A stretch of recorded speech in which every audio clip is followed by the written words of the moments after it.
What was the best Penelope Architect release of 2022? Let's find out.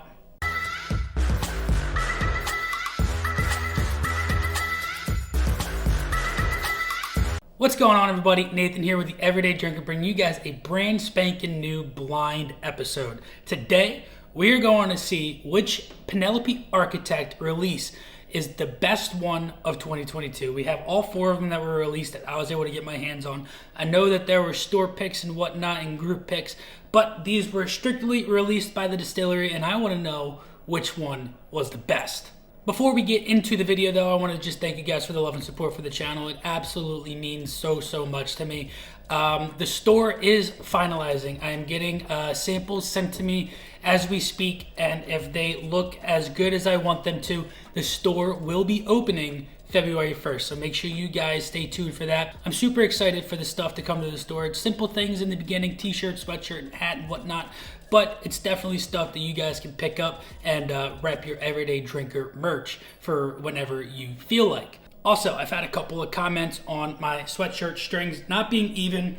I hope that this is even enough for you. I don't think I can get them any evener than what this evenness looks like here. So for those of you who are very OCD about your sweatshirt strings, I hope that I am pleasing you with the length of these strings. But without further ado, let's get into one of my favorite releases of the year and see which one is the best. We already have these spun up and randomized, and we're gonna go left to right like you guys know, and then fast forward right to left so that I can bring you guys the results. So without further ado, glass one. Sweet vanilla icing. Lots of sugars on that nose. There's a little bit of a like a banana, almost a little citrus and a little banana going on.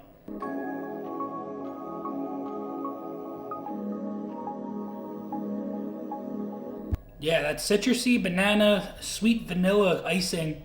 It's almost like it's like a banana bread with vanilla icing on top. It smells really good, but without further ado, let's see what it tastes like. Wow, that's really nice. I'm getting like maple, a little bit of maple. There's a little mustiness going on. Coats the entire palate, lays there on the palate, and just sits there and lingers and lingers and lingers. It's a maple bomb. It really is. Wow, that's good. Maple, vanilla.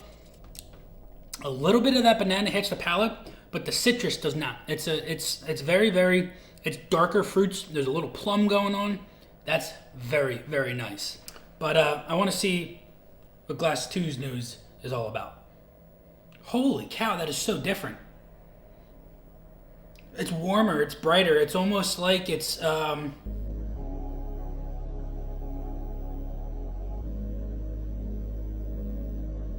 cooking pancakes. This is pancakes, like this is everything on a pancake, including the pancake, where this was just the maple. Pancakes and waffles. Wow, holy cow.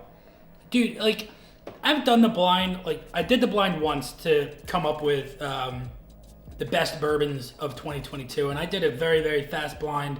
It was late at night, and I believe Architect 4 came out in front. I can't quite remember if that, I think it was the one that came out in front, but blinds are so interesting because your palate changes day to day, and I don't remember one of them smelling just this so pancakey and waffly and maple syrup and it's got the butter, powdered sugar. This is so breakfast-like in a glass that it's unbelievable. But I want to get into the mouth of this bad boy and see what it tastes like. Let's see. So the nose is completely different than what you're getting on the palate. The palate is warm, it's buttery, it's silky. It's not as long as a finish as number one. But that what you're getting from the French oak staves on this glass here, on this Architect, it feels like it's doing a little bit more of like a sweetness going on, a warmer sweetness. So I'm getting a little bit more of a brown sugar, a light brown sugar. It's not like a dark maple syrup or like a dark brown sugar. I'm getting a touch of molasses from that light brown sugar. It's almost like a Demerara in a way. Like it's sweeter. There's a touch of like a strawberry going on in this as well. Wow, that's really, really nice. Two completely different glasses in a row. You have a little bit darker, punchier, warmer and sweeter on glass 2. Very, very interesting. All right, so we've gone through 2. We're on glass number 3. Okay, this one is more right off of the nose. Again, a cream cheese icing.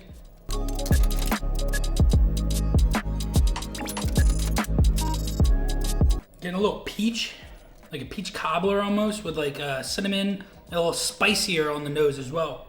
A little bit more of a rye influence going on.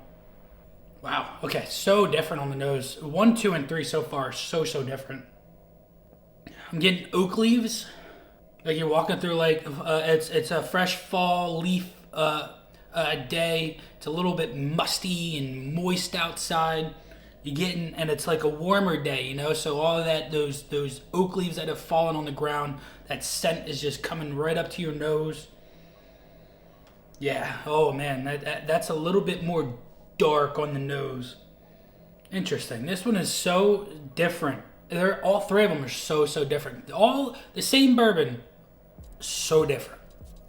All of these are bottled at 104 proof, but without further ado, let's see what glass 3 tastes like. Glass 3 is very, very similar to glass 2. I'm getting more of like an orange on the palate on this one though.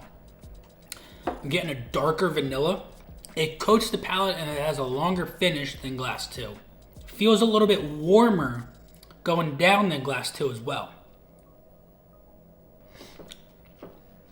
I don't have a favorite yet.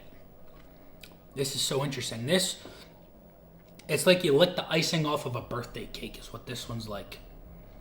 Yeah, that's interesting. But let's find out what glass 4 is all about. This one's the lightest of the noses. Very, very light on the nose.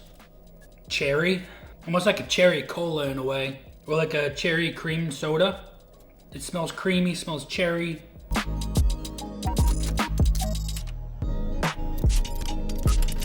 Getting a little mint on this as well, which is interesting. So I'm guessing that this one might have a little bit higher of a rye influence. It smells a little spicier. There's a little bit of a white pepper in there. It's got that punch. It has like a cedar punch going on. Interesting. Yeah, I get a lot of menthol and mint coming off of this. Interesting. Very interesting. This one is very interesting. Completely different than the other 3.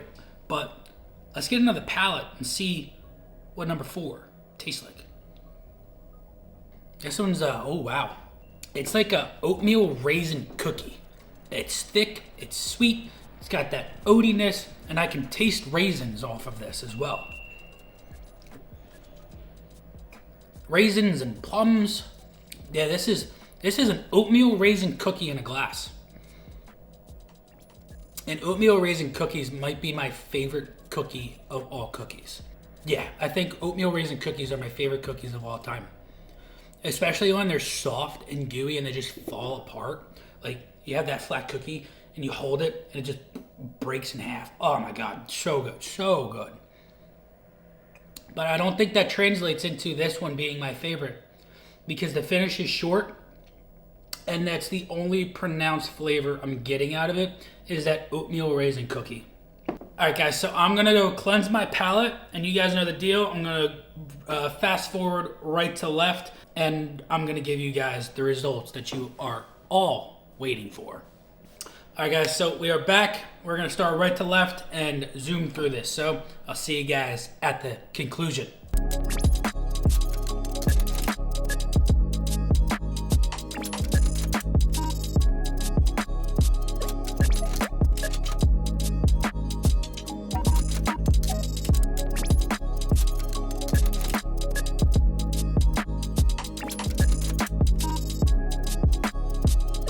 All right, guys, we have our lineup and we have our winner sitting right here all the way to my left. You're right, but we're going to find out right now which one came in fourth place.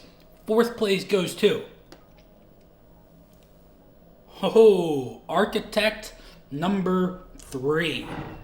And that is this bad boy right there. Very, very interesting. Wow. Third place goes to number 4. And number 4 came in first place when I did the first blind of this. Very interesting. Now we're going to find out what came in first place. First place goes to, wow, number 1 comes in first place, which means number 2 comes in second place. So that right there is your lineup. We have 1, 2, 4, and 3. I wasn't expecting that at all. You know, I thought I did the blind once and 4 came in first, but when I had blinded 1 and 2 when I had first gotten them in the beginning of the year, 2 was my dominant favorite. But as time went on, I guess number 1 has just opened up like very, very beautifully. I mean, I've definitely drank in a good amount of number 1. I've given number 1 to a lot of people that haven't had it yet. As you guys know, I sent a sample battle of 1, 2, and 3 to SLB, and I think number 2 came in first for them. Can't quite remember, but number 2 came in second place for me. And man, this was a fun one. This was one that a lot of you guys wanted to have on the channel and see which was the favorite. I know a lot of guys were able to get their hands on at least one of them. I was lucky enough to get my hands on all 4 of them. I can't wait to see what Penelope brings to the table for the Architect series going into 2023. I hope maybe we can get like maybe a cask strength barrel or whatnot. But hey, who knows? At 104 proof, that's a beautiful, beautiful proof point for bourbon. So that's the lineup, guys. We had 1, 2, 4, and 3. Hope you guys enjoyed this one. I enjoyed it immensely. Until next time, this has been Nathan with The Everyday Drinker. Cheers.